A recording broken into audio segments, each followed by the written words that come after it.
Assalamualaikum warahmatullahi wabarakatuh. My name is Uzair Hafiy bin Sabarin from class J4EC11031, and on this video I will be conducting the Syphon system for the subject Fluid Mechanics ECW231.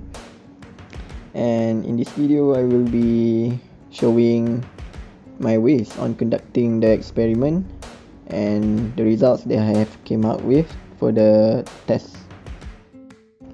So first, here is all of the materials needed to conduct the task.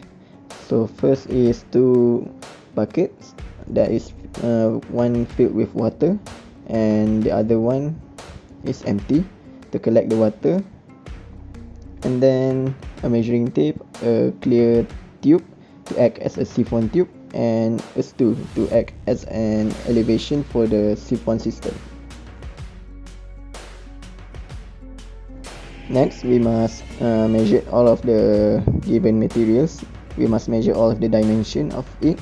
So first is the height of the tank, and then the elevation of the tube from the top of the tank, that is 4 cm, and the diameter of the siphon, which is 2.0 cm.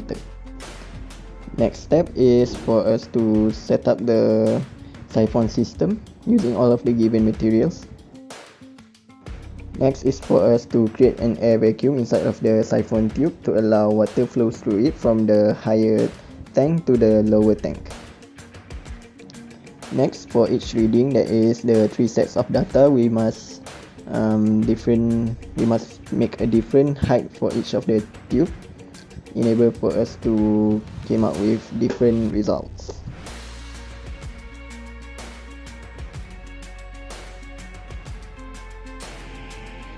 The steps is then repeated, where we must know the time taken for each of the different length of siphon tube to discharge the amount of water needed.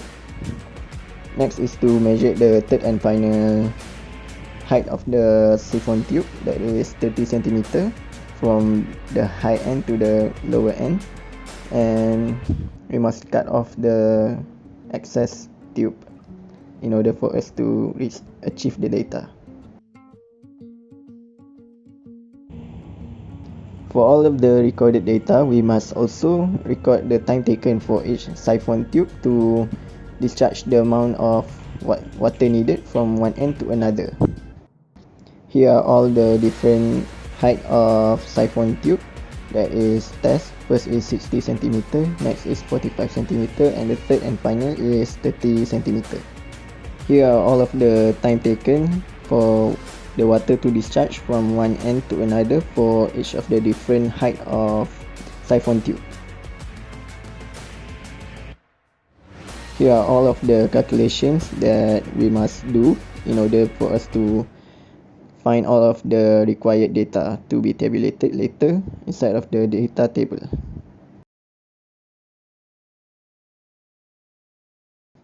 Thank you for watching my video, and I hope everyone is having a good time, and stay safe and take care of yourself. Thank you, and Assalamualaikum warahmatullahi wabarakatuh.